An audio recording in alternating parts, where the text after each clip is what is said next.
Vem chegando, uma ótima tarde para você. Olha, aqui no nosso CE1 você vai ver o depoimento do homem que conseguiu salvar a motorista desse carro aí, ó.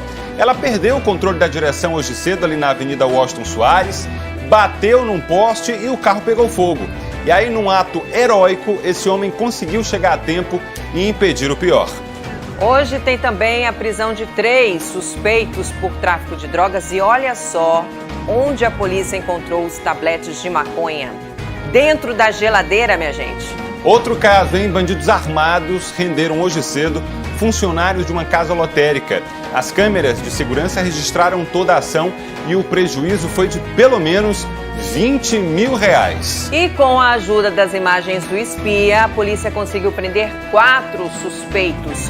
Eles invadiram um motel e assaltaram clientes com uma arma de mentira. Aí na fuga, eles ainda pularam o muro, minha gente. Tem ainda o caso da mulher que morreu durante uma troca de tiros, uma intensa troca de tiros de grupos rivais no interior do estado. E olha só esse flagrante que nós recebemos de pacientes do Hospital do Coração em Messejana. Longas filas e aglomeração para marcação de consultas. Aí a gente pergunta, né? Como garantir o respeito ao distanciamento social, hein? Diante dessa situação. É o que você vai ver a partir de agora.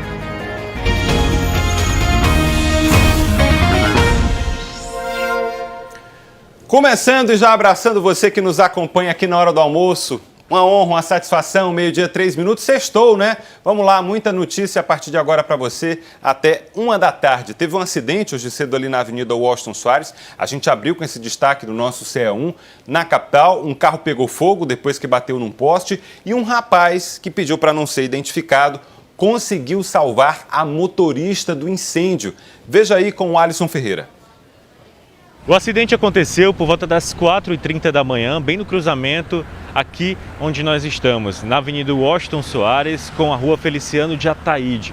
A informação que a gente recebeu de testemunhas é que a condutora do veículo estava vindo nesse sentido da Rua Feliciano em direção a Washington Soares, porque ela passou aqui pelo esse espaço do canteiro central para seguir sua viagem, passou direto. E aí, olha só como é que está agora pela manhã esse veículo. Ficou só a carcaça por conta dessas chamas intensas. Vocês conseguem observar que tanto a parte da frente ficou bastante destruída, aí onde fica o motor. Quando a gente olha mais para a parte interna, observa também esse local do painel, o volante foi consumido, até o local onde ficava o aparelho de som e também tudo mais. Os vidros foram aí estilhaçados. Ainda existe até um pouco de fumaça agora, depois das 6h30 da manhã. A gente entrou em contato com essas testemunhas, né, essas pessoas que estavam aqui próximas. O que eles contaram? Que estavam num posto de combustíveis quando de repente viram que esse acidente aconteceu aqui na Avenida Washington Soares e ficaram de longe prestando atenção. A partir daí algumas faíscas começaram a surgir na parte do motor e aí todo mundo que estava ali começou a comentar. Uma dessas pessoas, um rapaz, decidiu então agir. Ele pegou o carro dele e veio no sentido que pôde, até fazendo a conversão proibida, mas correu para cá e conseguiu salvar a motorista desse veículo, que tem uma faixa etária de 20 anos. Aí quando eu vi, eu peguei meu carro, entrei à contramão e vim até o carro dela, abri a porta, tirei o cinto e ela estava desmaiada, eu tirei ela de dentro do carro, coloquei ela no asfalto. O fogo já estava começando a ficar mais intenso. Já estava no carro, já estava bem quente dentro do carro. O pessoal do Corpo de Bombeiros chegou em seguida, fizeram um trabalho rápido, mas mesmo assim não conseguiram evitar essa destruição. Essa moça de mais ou menos 23 anos, 24 anos, como foi relatado pelos próprios amigos que se aproximaram aqui da nossa equipe de reportagem, ela foi levada pelo SAMU, encaminhada para um hospital da rede particular. A gente não tem uma atualização de como é que está o estado de saúde dela, só sabemos que ela saiu com alguns ferimentos. No primeiro momento estava inconsciente, mas depois ficou consciente, falou minimamente. A documentação dela também foi levada para esse hospital para que todos os procedimentos possam ser feitos. A gente deseja aqui, então, a rápida recuperação a essa motorista que foi levada para o hospital. Como o Alisson disse, a gente não tem outras informações. E destacar o ato heróico desse rapaz que pediu para não ser identificado, mas deu entrevista para o Alisson, né? E contou que ela estava desacordada dentro do carro. Então, ele chegou a tempo, ela nasceu de novo mesmo. E são imagens fortíssimas, né? A gente vê que o carro teve perda total. Não teve nada, não restou nada do veículo. Imagine o susto dessa motorista que estava ali dentro e até das pessoas que passavam no momento ali pelo local. Realmente é uma imagem impressionante. Graças a Deus essa motorista foi retirada aí a tempo do veículo, né? E a gente fica aqui torcendo pela recuperação rápida dela. A gente continua o nosso CA1 agora com outra notícia que chamou muita atenção também. A polícia prendeu 3 pessoas e apreendeu quase 67 quilos de maconha aqui em Fortaleza. Vamos lá para o outro lado, porque esse é o assunto ao vivo da Marcela de Lima, que tem todas as informações e detalhes para a gente. Agora, o que chama a atenção, Marcela, é aonde parte dessa droga foi encontrada, né? Boa tarde para você. Com certeza chama a atenção, viu? Boa tarde, Nádia, Luiz, muito boa tarde a todos. Olha, parte dessa droga estava num lugar bem inusitado, sabe onde? Dentro de uma geladeira. Outra parte no forro de uma casa e a outra, gente, no painel de um carro, um local nada visível. Mesmo a maconha estando muito bem escondida, ainda assim a polícia conseguiu encontrar e conseguiu prender aí as pessoas responsáveis por esses 67 quilos de maconha. Eu vou conversar agora com o delegado Bruno Ronck, ele que é titular do 16º Distrito Policial. Muito boa tarde para o senhor. Como que a polícia conseguiu descobrir que tinha droga dentro de um carro e dentro dessa casa também? Boa tarde a todos. A gente vem em trabalho de campo, investigação, foi oriunda de investigações anteriores, de prisões anteriores, que culminaram nessa continuidade das investigações, e aí conseguimos, na data de ontem, realizar a abordagem a um veículo envolvido nesse tipo de crime. Dentro do veículo já foi identificada uma pessoa e no painel desse veículo escondido haviam cerca de 4 quilos de maconha. Como é que foi o momento dessa abordagem? O condutor do carro informou para a polícia logo ali de cara que tinha droga dentro do veículo ou não, negou? O condutor, quando foi abordado, ficou muito nervoso. A gente já tinha informação por conta das investigações de que ele estava, na verdade, andando com droga dentro do carro para vendas, e então a gente já desconfiava que havia droga nesse veículo, além de outros locais que ele também andaria.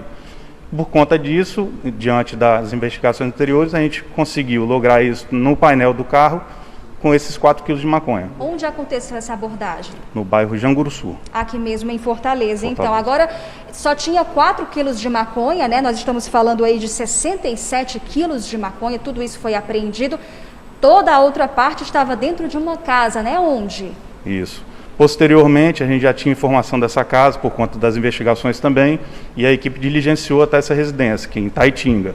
Em Taitinga foram localizados mais 2 indivíduos, e com esses indivíduos dentro da residência havia mais 60 quilos, mais de 60 quilos de maconha. Eles falaram onde a droga estava, porque nós estamos mostrando para o pessoal de casa que parte da droga estava dentro de uma geladeira, a outra parte no forro. Como que a polícia conseguiu chegar assim até o forro? Vocês já suspeitavam que estaria lá, não? Geralmente nessas ocorrências os infratores têm o costume de colocar droga dentro da geladeira, por conta dela não ficar acondicionada em local diverso, entendeu?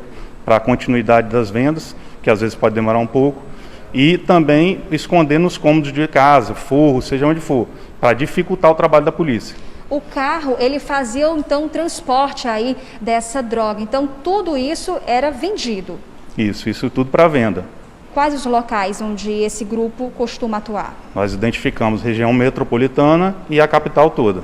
3 pessoas então foram presas, né? 2 estavam dentro da casa e uma outra estava transportando a droga no veículo. Essas pessoas, esses 3 homens, têm antecedentes criminais? Um deles tem antecedente criminal, já foi preso no ano de 2017, também por tráfico de drogas e outros crimes mais, e os demais não tinham antecedentes criminais. E qual a função de cada um deles? Cada um tinha uma função, um armazenava, o outro vendia, o outro distribuía, e todos os 3 funcionavam para a cadeia de produção e venda dessas drogas. Então, muito obrigada pelas informações. Vou, para finalizar, destacar um ponto que foi falado aqui na coletiva de imprensa sobre a importância de neutralizar o tráfico de drogas, porque muitos homicídios, eles acontecem justamente por causa desse tipo de tráfico. Quanto mais droga é apreendida, mais cai aí o número de mortes violentas. Nádia Luiz. E ultimamente a gente está acompanhando várias apreensões, né, Marcela? Desde a semana passada, quase que diariamente a gente tem acompanhado. E esses bandidos estão cada vez mais criativos, por isso que a polícia sempre alerta e pede ajuda também da população para que denuncie, né? A denúncia é extremamente importante para o trabalho investigativo da polícia. Muito obrigada, viu, Marcela, pelas informações. Nós vamos fazer uma pausa bem rápida e volta já, falando de pacientes que estão reclamando da superlotação no hospital de Messejana. Me diz com sinceridade, como é que mantém o distanciamento social desse jeito, né? Aquela lotação ali para marcar uma consulta. Já. E a gente mostra também bandidos que assaltaram clientes em um motel no bairro Itaperi, mas aí a polícia acabou com a diversão deles também, viu? É daqui a pouco, 12h, 12 minutos.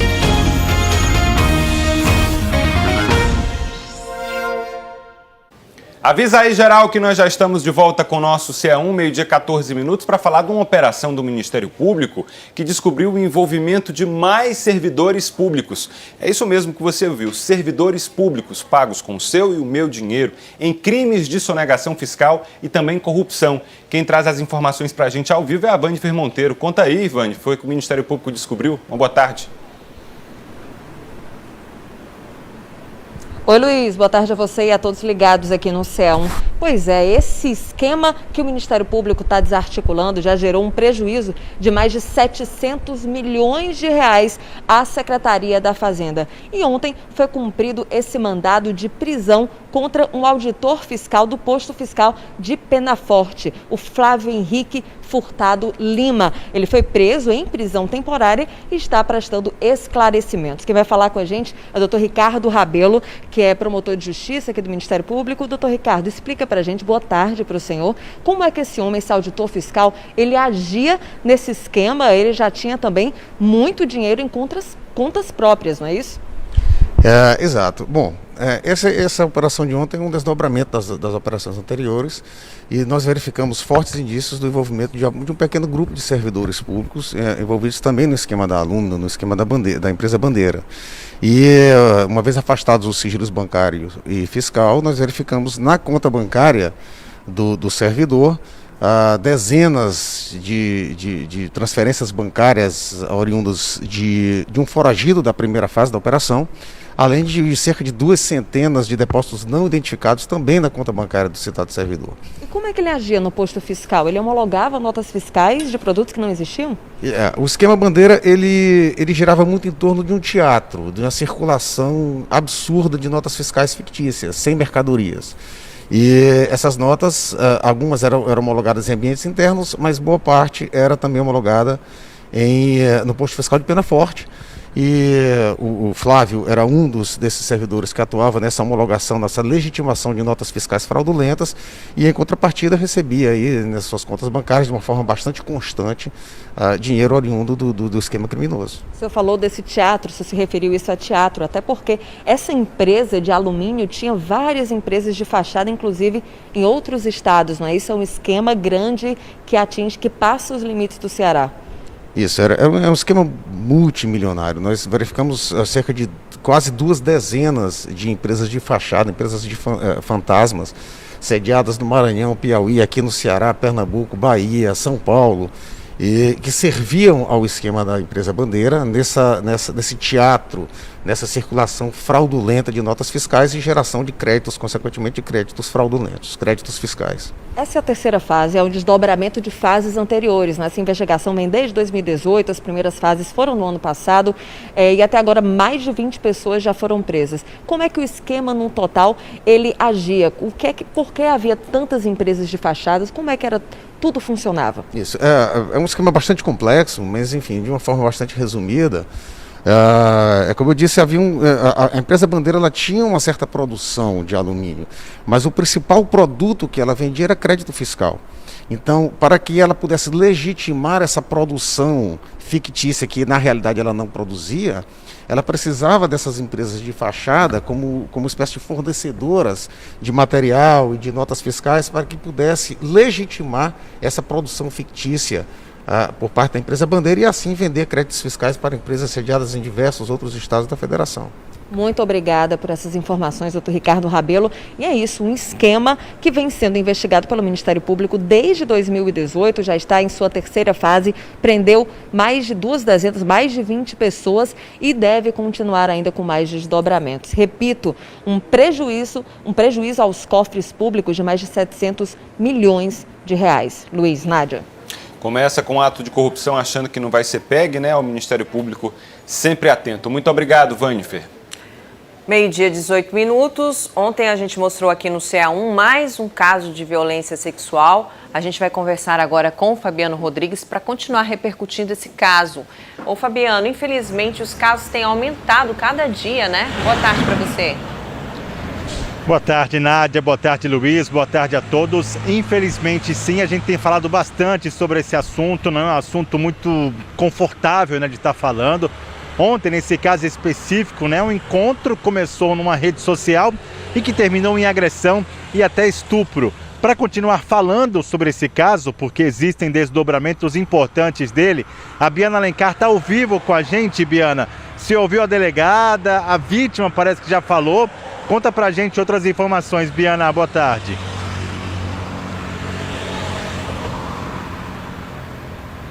Sim, Fabiano, boa tarde para você, para todos que nos acompanham. A vítima já prestou depoimento aqui na Delegacia de Defesa da Mulher de Juazeiro do Norte, para onde o caso veio e está sendo investigado.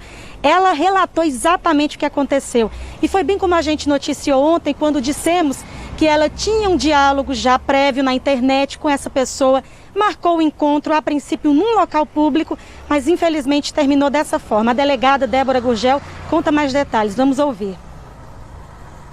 Infelizmente, a gente tem visto recorrente esses fatos acontecerem. A vítima nos relata que conheceu um homem através das redes sociais, mais especificamente do Facebook, e começou a trocar mensagens com ele. Esse homem teria enviado uma mensagem para ela através do Messenger. Ela não conseguiu entender o áudio e deu o número dela do WhatsApp, do celular, para que ela pudesse manter contato, para que eles pudessem manter contato.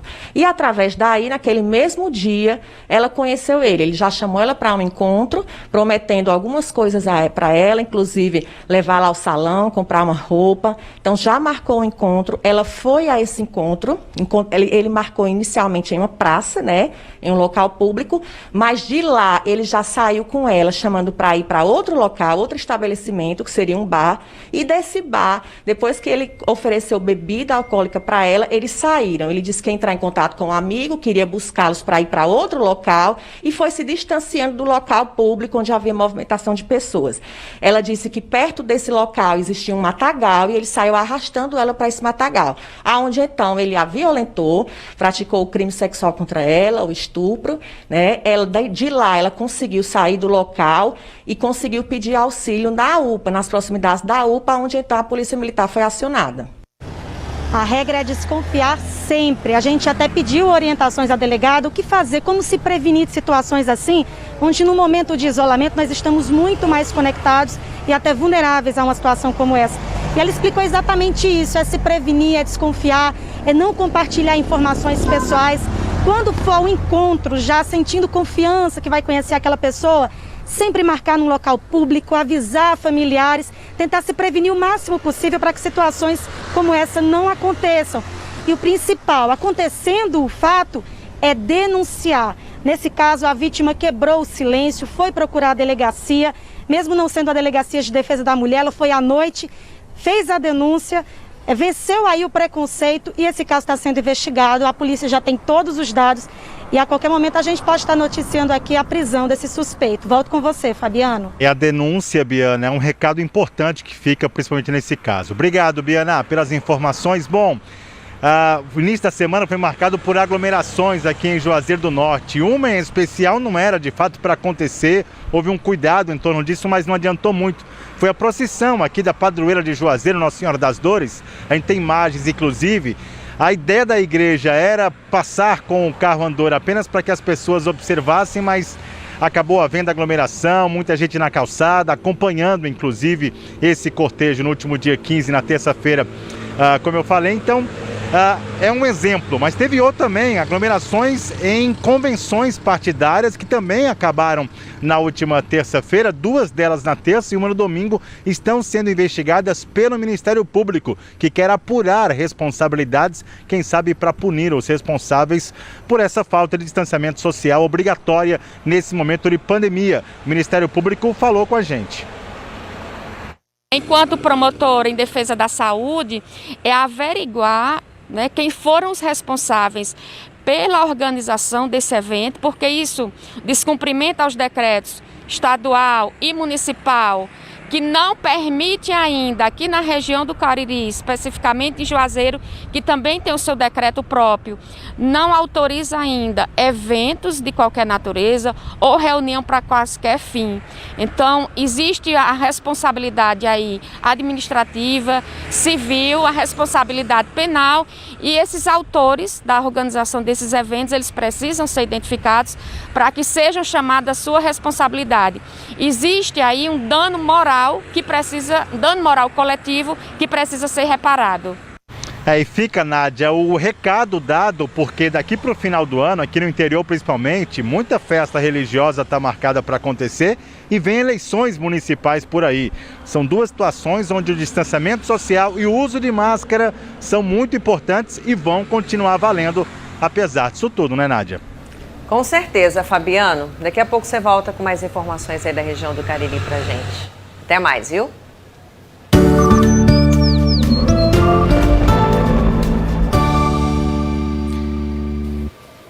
Meio-dia 24 minutos. O que será que temos para hoje, hein? Camila Marcelo responde pra gente. Boa tarde. Temos novos dados sobre incêndios aqui no Ceará, viu, Luiz? Boa tarde, Luiz. Boa tarde, Nádia. Boa tarde a todos. Recebemos ontem o acumulado de incêndios em vegetação atendidos pelos bombeiros em todo o Ceará. Agosto realmente é tempo de muito fogo por aqui. Em janeiro a julho, o saldo era de 781 ocorrências em 2020. E olha o salto que deu com o volume de agosto. A gente já tem aqui, ó, 2020, de janeiro a agosto, saltou para 2.220 ocorrências só por conta dos dados de agosto. Isso mostra aí um aumento de 26,5% comparado ao mesmo período de 2019, que foram 1.755 ocorrências. Esse aumento em agosto não é exclusivo do ano de 2020, porém, considerando só o último mês, houve um aumento deste ano comparado ao mesmo período do ano passado. A gente já está colocando aqui no telão. Olha aí, em 2020 agora foram 1.439 ocorrências só em agosto. Isso foi mais do que quase, na verdade, 30% do que comparado a 2019, que foram 1.112 ocorrências. É muito volume, é muito fogo. E, excetuando junho, todos os meses de 2020 registraram mais ocorrências atendidas pelos bombeiros do que 2019. Caso setembro siga essa lógica, a gente vai lembrar um pouco o número do ano passado para ver o que nos aguarda para este ano. Olha aqui, setembro foram 1.271 ocorrências, isso ano passado. Esse volume foi 105, mais ou menos 105 a mais do que agosto, isso no ano passado. Então mostra aí que teve um crescimento em setembro, outubro também cresce mais do que setembro. Dá uma leve queda em novembro para realmente cair de forma mais brusca em dezembro. Então se agosto foi pior, né, do que agosto do ano passado, então a gente realmente pode esperar uma coisa pior. A gente já antecipou aqui outras vezes relato dos bombeiros dizendo que esse ano ia ser também um pouco pior do que ano passado, por conta aí da nossa qualidade do Corpo de Bombeiros. A gente já tem os dados parciais de setembro para acompanhar como é que está o andamento deste mês. E já tem aqui, olha, região norte, 99 ocorrências, essas 99 foram até dia 16, sendo que um pouco antes de eu entrar, eu já falei com o Corpo de Bombeiros e ele disse que os dados do dia 17 de setembro, ontem, já aumentou 10 ocorrências. Então são 109 ocorrências até o dia de ontem registrados. Desses 109, 93 só em Sobral. Já no Centro-Sul, 57 ocorrências, isso só 39 foram só em Iguatu. A gente já muda aqui, ó, Sertão Central de Canidé, 30 ocorrências no geral, sendo 18 só em Canidé. E no Sertão Central são 13 ocorrências, sendo ontem 11 só em... São muitos números tristes da gente mostrar aqui, mas que a gente tem que realmente dar uma atualizada com relação a isso para o pessoal ver que é sério mesmo esse assunto. Sério. E a gente tem a previsão do tempo para hoje, Camila? Sim, temos sim. Vamos aqui direto para o nosso telão para mostrar que temos sol em todo o nosso Ceará. A previsão hoje para Fortaleza é de céu claro o dia inteiro com máxima de 32 graus. Vou adiantar já o de amanhã porque temos nebulosidade variável em praticamente todo o nosso mapa, aí litoral norte, sertão central, Inhamuns e região jaguaribana, mas temos possibilidade de chuva, litoral do Pecém e litoral de Fortaleza, aquela chuva bem rapidinha na madrugada e início de manhã. Ok, Camila. Então, muito obrigado. Até amanhã. Até amanhã. Obrigada, até mais, Camila. Agora a gente fala de um assalto que ocorreu dentro de um motel no bairro Itaperi, em Fortaleza. A polícia contou que os bandidos estavam usando uma arma falsa e quem está de volta para contar esses detalhes para a gente é Marcela de Lima. Marcela, quer dizer que os bandidos ainda conseguiram fugir pulando o muro, é isso? Exatamente assim, viu? Inclusive, quando a polícia chegou nesse motel, os assaltantes, no caso 3 homens e uma mulher, já tinham pulado o muro do motel justamente para fugir. Ainda assim, a polícia conseguiu alcançar o grupo e prender esses 4 assaltantes. Como foi que a polícia ficou sabendo que acontecia um assalto dentro desse motel? Os funcionários do estabelecimento fizeram uma denúncia no momento em que o assalto acontecia. Funcionários e também clientes foram abordados por esses 4 assaltantes que utilizavam um simulacro de arma de fogo e também uma faca. Os assaltantes já tinham conseguido pegar, tanto dos funcionários como dos clientes, 10 celulares, bolsas, carteiras, uma quantia em dinheiro e também rádios comunicadores. A polícia conseguiu recuperar todo o material, claro. No momento da abordagem, também houve a necessidade de que a polícia atirasse aí contra os assaltantes que estavam em fuga. E aí um deles levou um tiro de raspão e o outro um tiro na mão. Os 2 assaltantes feridos foram encaminhados para uma unidade de saúde, escoltados, mas os 4 realmente foram presos. Nádia, Luiz. Ok, Marcela, muito obrigada pelas informações, viu? Qualquer outra nova notícia, por favor, nos chame. Obrigada e uma boa tarde para você. 12h30, a Polícia Civil está investigando o caso de uma mulher que morreu depois de ser atingida por uma bala perdida durante um tiroteio entre grupos rivais. Isso aconteceu ontem em Sobral e a gente vai para lá agora ao vivo com o Matheus Ferreira, que traz os detalhes direto da delegacia que está investigando esse caso. E aí, Matheus, alguém foi preso? Uma boa tarde. Boa tarde, Luiz, Nádia, boa tarde a todos. Até agora, uma pessoa já foi presa, suspeita de estar envolvida nesse caso aí, nesse tiroteio de ontem à tarde, aqui em Sobral. Segundo os policiais, aconteceu por volta de 13 horas no bairro Padre Palhano. Mais de 5 homens armados efetuaram vários disparos contra residências e moradores do bairro Padre Palhano. Segundo as investigações da polícia, esses 5 homens pertencem a um grupo rival ao que está atuando atualmente neste bairro, o Padre Palhano. Infelizmente, uma mulher acabou sendo baleada ontem à tarde, nesse caso, nesse tiroteio. Ela foi levada para a Santa Casa de Sobral, essa mulher de 40 anos, mas morreu ontem à noite ainda. Nós temos inclusive um vídeo feito por moradores que estavam em casa com medo, amedrontados por conta desse tiroteio todo. Olha só esse vídeo.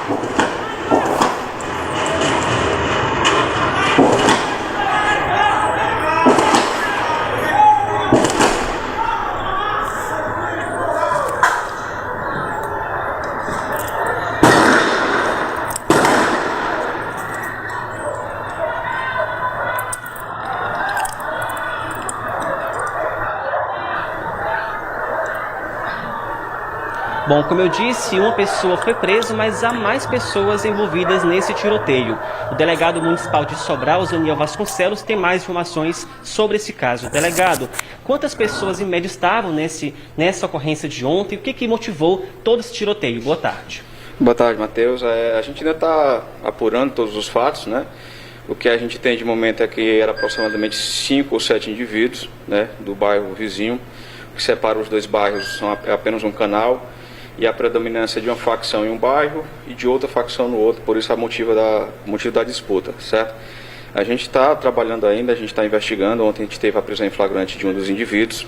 Já um segundo indivíduo identificado e estamos trabalhando na captura desse indivíduo. E as investigações continuam para que a gente possa identificar todos os envolvidos nessa ação. Há um preso, nesse caso, que estava no tiroteio, mas também um outro preso, mas de um outro caso também, mas que também deu abrigo a essas pessoas, foi isso? Na verdade, o indivíduo ele foi capturado não na sua casa, né? A polícia fez o cerco à casa do indivíduo que foi preso ontem. Ele fugiu e se abrigou na casa de um vizinho, né? Com a ajuda de algumas ferramentas tecnológicas que nós possuímos atualmente, foi possível identificar qual era essa casa que ele estava. Ele foi abordado, foi preso, e o vizinho, que era devedor de pensão alimentícia, estava com a pensão em atraso, tinha um mandado de prisão em aberto, então foi cumprido também esse mandado de prisão. Uma mulher foi baleada, ela não tinha nada a ver com essa história, com essa disputa de facções, mas infelizmente acabou sendo alvo também dos criminosos, né? Isso, até o presente momento a gente não tem nenhuma informação de que ela seja uma pessoa envolvida com o crime, né? Ela estava saindo de casa para trabalhar e acabou sendo atingida por esses disparos. No caso, os indivíduos invadiram a rua, o bairro vizinho, já atirando, queriam atingir qualquer pessoa do bairro vizinho. Tá certo, obrigado pelas informações, delegado. De fato, é um caso muito triste, essa mulher de 40 anos que acabou morrendo ontem à noite pela gravidade dos ferimentos na Santa Casa aqui de Sobral. Agora, olha só essa informação. A polícia de Tianguá está investigando um sequestro que aconteceu na cidade ontem próximo do meio-dia. Uma mulher de 44 anos aparece nessas imagens aí feitas por uma câmera de segurança quando ela saía de uma clínica médica. Ela vai em direção ao carro dela e depois é abordada por alguns homens. Eles entram nesse veículo dessa mulher e depois saem em uma direção ainda desconhecida. Ela permaneceu em cativeiro sequestrada por mais de 12 horas. Hoje, na madrugada, os policiais da Delegacia Regional de Tianguá e Delegacia também especializada de Fortaleza conseguiram resgatar essa mulher. Ela estava numa casa em um cativeiro na zona rural de Moraújo, a 63 quilômetros de Tianguá, onde ela foi sequestrada. Segundo a polícia, ela estava bem, ilesa, e na hora dessa abordagem policial, 4 homens estavam no local. 3 conseguiram fugir e um foi capturado e levado para a delegacia lá de Tianguá, que vai responder por esse crime. A mulher, ela é mãe de 2 empresários na cidade de Tianguá. E segundo as primeiras investigações da polícia, a motivação desse sequestro seria uma resposta, uma vingança a uma empresa que os 2 filhos tinham, mas que acabou falindo. E as pessoas envolvidas nesse sequestro queriam ter acesso, ter contato com os filhos dessa mulher. Agora ela está em casa bem, se recuperando desse grande susto, mas realmente chama a atenção esse caso desse sequestro. Uma mulher mantida em cativeiro por mais de 12 horas nessa zona rural de uma casa abandonada na cidade de Moraújo. Felizmente, esse caso agora está solucionado, mas falta ainda a polícia prender mais 3 envolvidos. Luiz e Nádia, eu volto com vocês. Um desfecho rápido, né? Que a polícia consiga prender, então, os bandidos que conseguiram fugir. Muito obrigado, Matheus. Agora, de volta a Fortaleza, nós recebemos vídeos mostrando a lotação em hospitais. Teve a volta dos atendimentos ambulatoriais, que tinham diminuído aí devido à primeira recomendação da Covid-19 de evitar os hospitais. Vamos voltar a falar com ela, com a Vanifer Monteiro, que esteve mais cedo em um hospital e fala pra gente como é que foi o movimento por lá, hein, Vanifer? Onde que você esteve, hein? Oi, Nádia. Pois é, esse movimento nos hospitais está aumentando bastante nos últimos dias, no último mês. Eu estive no Hospital do Coração de Messejana. Quando eu cheguei lá, estava tudo aparentemente normal. Inclusive, conversei com algumas pessoas que disseram que lá dentro existem, inclusive, funcionários que pedem para que haja um certo distanciamento social entre as pessoas. Só que ao passo que amanhã, que as horas foram passando durante a manhã, a gente percebeu que no setor onde há consultas médicas e também marcação de exames, enquanto nós estivemos lá, havia uma aglomeração. E se vocês perceberem nas imagens, são pessoas que estão no grupo de risco, muitas pessoas idosas e também, é claro, pessoas que precisam, que têm cuidados que são maiores, mais delicados com o coração, com os pulmões, enfim, pessoas do grupo de risco. As pessoas uma em cima das outras, sem um mínimo de distanciamento social,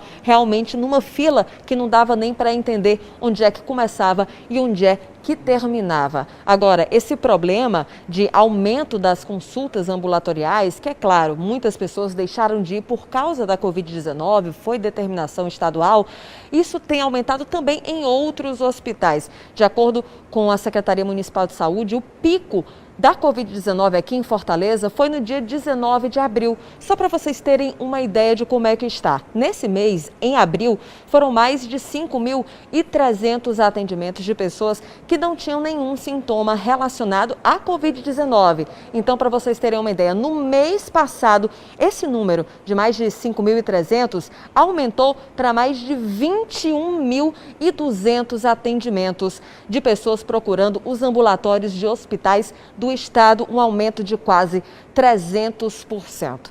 Como eu disse, eu estive lá no Hospital do Coração de Messejana e conversei com algumas pessoas. A gente está precisando marcar e a gente liga umas 50 vezes e não atende, né? Aí vem, como eu sou do interior, aí eu vim, saí 2 horas da manhã, não marquei, porque isso é para novembro. Se o menos atendesse os telefones, né, era bom. E tem muita gente lá dentro? Tem. Você passou por fila? Muitos.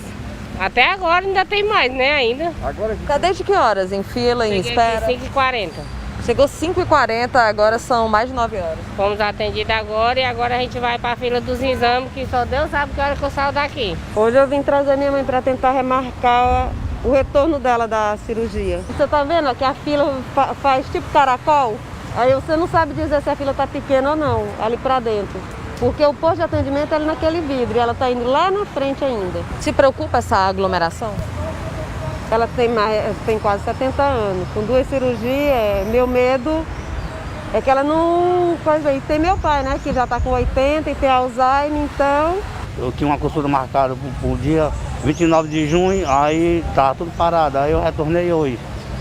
Aí, por causa da pandemia estava parado? Justamente, aí eu tô na fila para remarcar a consulta, né? Como é que tá a fila, hein, Wellington? Enorme.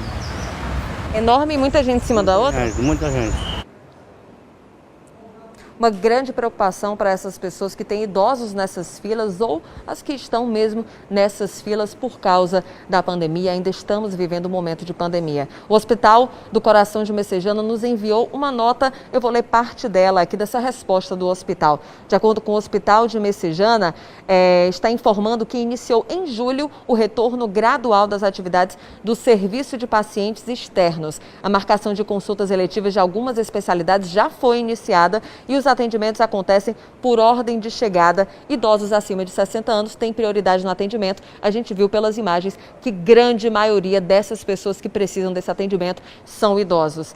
E, além disso, o hospital passa por intervenções de limpeza e desinfecção diariamente, além da distribuição de EPIs, dos equipamentos de proteção individual, para os profissionais. E o hospital diz ainda que todo o espaço está sinalizado horizontalmente, verticalmente, com orientações de distanciamento social e, além disso, tem seguranças e profissionais da equipe administrativa reforçando as orientações de distanciamento social. Algumas pessoas que estiveram lá, enquanto nós estivemos, disseram que realmente alguns funcionários pedem para que haja um distanciamento, mas a gente viu que não está funcionando. Além disso, muitas pessoas dizendo que estão nessa fila para marcar consultas, exames para apenas o próximo ano. Realmente muita gente nos hospitais nesse momento. Nádia? Pelas imagens que nós vimos aqui, Vanifer, realmente as pessoas não estavam respeitando o distanciamento mesmo. E coisa que não pode, né? A gente precisa aí seguir as recomendações para até poder passar, né, essa fase tão difícil que a gente está passando. Muito obrigada, viu, Vanifer?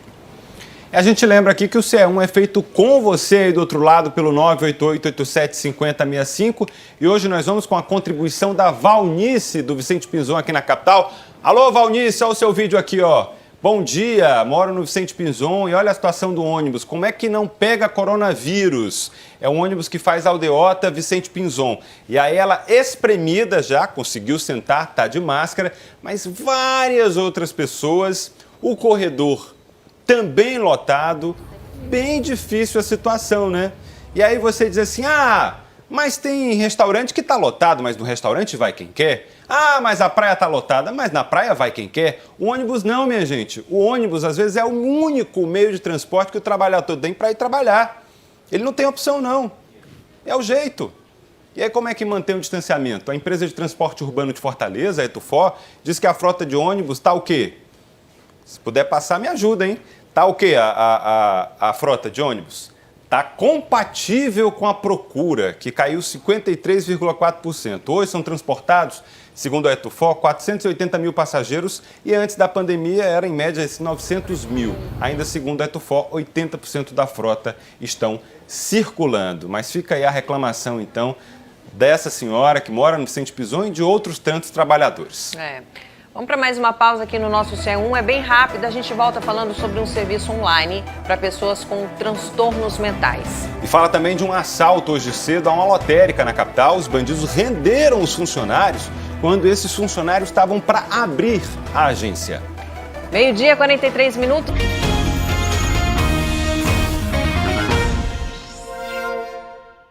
C1 está de volta com essa notícia. Bandidos assaltaram hoje uma agência lotérica em Fortaleza. Toda a ação foi gravada pelas câmeras de segurança. Vamos ver. Tudo aconteceu por volta de 6h30 da manhã desta sexta-feira em uma casa lotérica que fica aqui na rua Monsenhor Salazar, no bairro São João do Tauape, em Fortaleza. As funcionárias estavam chegando para abrir a agência lotérica e pararam aqui próximo em um veículo.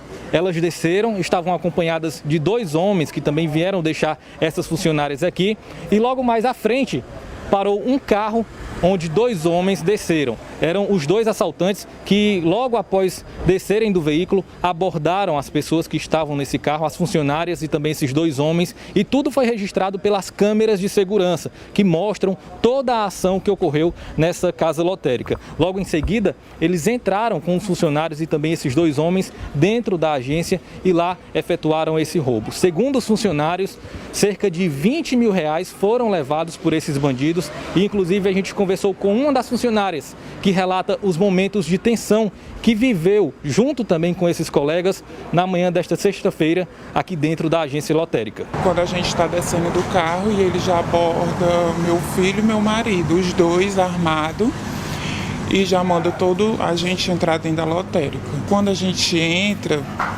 ele manda a gente se abaixar no chão. Como eu sou a última a entrar, ele pergunta se tem cofre e tudo, aí eu digo que não tem.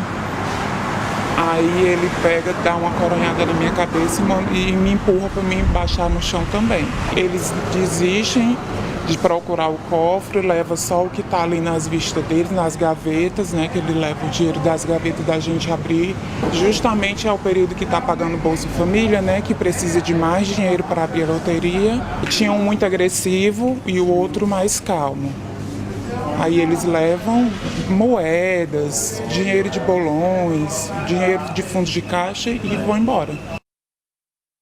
Bem, os funcionários fizeram ali o boletim de ocorrência na delegacia do São João do Tauape. Agora, o que chama a atenção é que parece que eles tinham informações privilegiadas, porque sabiam o momento que a funcionária estaria chegando ali naquela lotérica.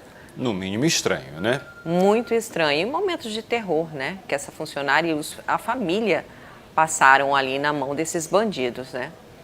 Agora, se você puder e tiver alguma coisa que te leve, que te lembre o rosto desses bandidos, por favor, a polícia sempre pede a sua ajuda, pode denunciar no 181 e não se preocupe, porque sua identidade é mantida em sigilo, tá?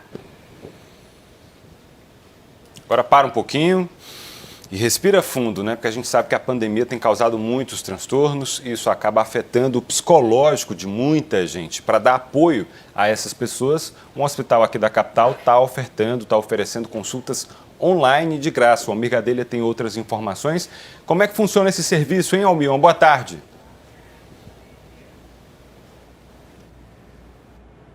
Boa tarde, Luiz. Boa tarde, Nádia. Bom, como você bem falou, esse é um serviço que acontece de forma online. Durante a pandemia, a gente percebe que tem muitas pessoas que estão com essa instabilidade emocional, nessa montanha russa de emoções e precisam de um acompanhamento. Antes, aqui no hospital, nosso lar, eles já faziam esse tipo de atendimento, só que era de forma presencial. Agora, por conta da pandemia, eles fazem de forma online. A gente vai conversar agora com a Ruth Leite, que é terapeuta ocupacional e que vai explicar pra gente. Ruth, como é que vocês fazem esse atendimento a essas pessoas que muitas vezes, principalmente nesse período do Setembro Amarelo, estão precisando desse acompanhamento? Boa tarde. Boa tarde, Almir. Boa tarde a todos. O Hospital Nosso Lar, vem esse ano inovando a campanha do Setembro Amarelo, né, de valorização da vida, trazendo a escuta qualificada devido ao momento que nós estamos vivendo, né, de pandemia. A gente não quis encerrar as nossas campanhas, né, sempre trazendo a utilidade pública, né, através dos nossos profissionais na comunidade. E esse ano a gente tem a escuta qualificada, onde profissionais, né, qualificados aqui da nossa instituição estão disponibilizando o seu tempo, né, para estar escutando, acolhendo as pessoas que entram em contato através da nossa página, né, que é Setembro Amarelo, hnl.org.br. Aí você vai ter acesso à plataforma, marca o horário e vai ter um profissional para lhe escutar, né? É importante lembrar que isso não é um trabalho perpétuo, ou seja, a pessoa não vai ficar sendo atendida. É um trabalho esporádico, mas que qualquer pessoa pode fazer esse atendimento. É um atendimento de forma gratuita? Isso, é um atendimento de forma gratuita, pontual, né, desse momento da campanha do Setembro Amarelo, onde a gente vai acolher, escutar e orientar. Não vai ser um atendimento, né? Vai ser uma escuta qualificada, pontual, onde a pessoa vai ter um profissional para acolher, né, o que ela está com vontade de falar, as suas dúvidas, né, e ser orientada. A gente tem também um serviço muito parecido, que é o serviço do CVV 188, que também acolhe essas pessoas. Esse é um serviço muito parecido, só que dessa forma online, ou seja, a pessoa vê o paciente vê a terapeuta. Só para a gente finalizar, o telefone e também, o endereço para que as pessoas possam fazer esse tipo de atendimento. Setembro Amarelo, hnl.org.br. Olha, muito obrigado pela sua participação. Eu volto com vocês aí no estúdio, Luiz e Nádia. Importantíssimo esse serviço, principalmente para aquelas pessoas nesse mês do Setembro Amarelo, aquelas pessoas que estão precisando de um apoio, e esse é um apoio mais do que interessante, mais do que importante nesse momento pós-pandemia. Eu volto com vocês aí no estúdio. Uma boa tarde para todo mundo. Para essas pessoas saberem que não estão sozinhas. Muito obrigado, Almir. Importantíssimo também é a sua ajuda. Ajuda para divulgar o caso desse rapaz de 29 anos que está desaparecido desde ontem. A família está desesperada, não é para menos, e pedindo a sua ajuda. É o Mário Jordão Rodrigues de Souza. Ele foi visto pela última vez no bairro Cidade dos Funcionários, em Fortaleza. Qualquer informação, gente, que pode aí ajudar a localizar o paradeiro desse rapaz, você pode ligar para a Delegacia de Homicídios e Proteção à Pessoa que investiga o caso. Ele saiu para fazer uma entrega de pizza e não voltou mais. O telefone lá da DHPP é esse aí que vai aparecer no seu vídeo, olha, que vai ajudar nas buscas também. É o 85-3257-4807. Você aí que tem alguma pendência para resolver com a Enel e mora na capital, atenção, o mutirão de atendimento ali no ginásio Paulo Sarazate termina no próximo dia 25 de setembro. E amanhã, sábado, vai ter atendimento sim, tá? Das 8 horas da manhã ao meio-dia. Portanto, próxima semana vai ser a última do mutirão.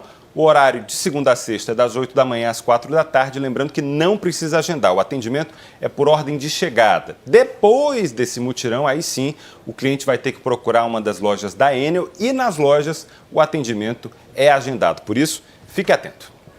O último intervalo aqui no nosso CE1 e a gente volta com um crime triste. Uma mulher que foi morta na calçada de uma igreja. E estudantes de universidades públicas estão recebendo equipamentos para assistir aulas online. Quem pode receber, hein? A gente explica depois do intervalo.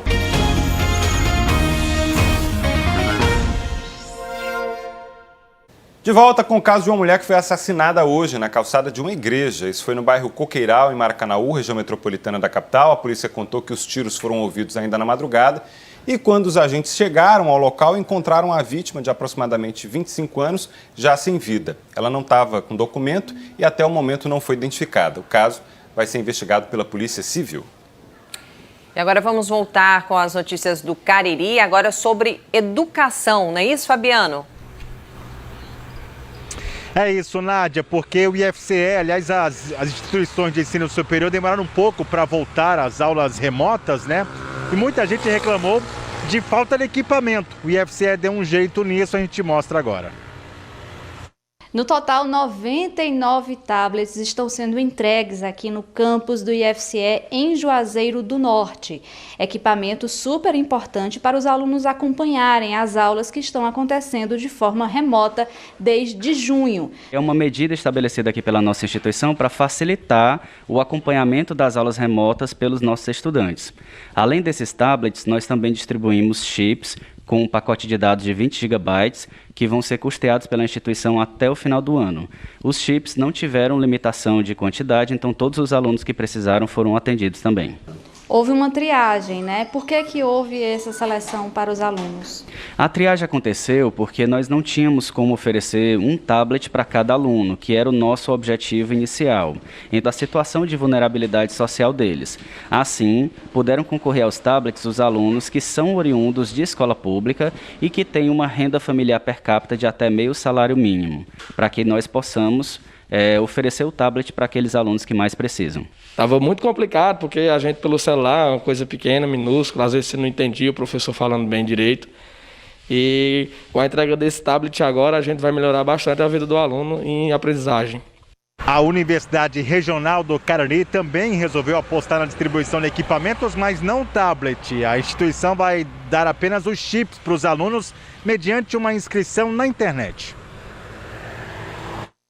Os estudantes, a entrarem no aluno online, a fazer o seu cadastro, dar suas informações lá que são necessárias para a aquisição desse chip, até no máximo dia 22 de outubro, porque no dia seguinte a gente tem que integralizar essas informações e passar para a Secretaria de Ciência e Tecnologia, que por sua vez consolida e apresenta a demanda global das universidades à ETIC, que é a Empresa de Tecnologia de Informação do Estado do Ceará.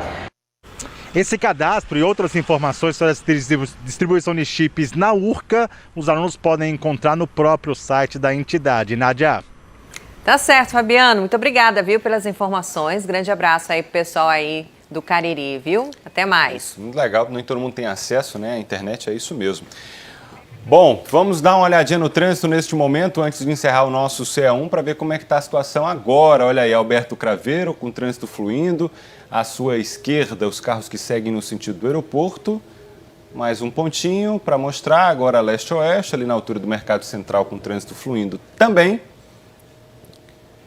Dom Luiz, os carros... Cadê os carros, né? Nem tem, só por muito tranquilo o trânsito. Tá parecendo que estava travada a câmera, mas não está.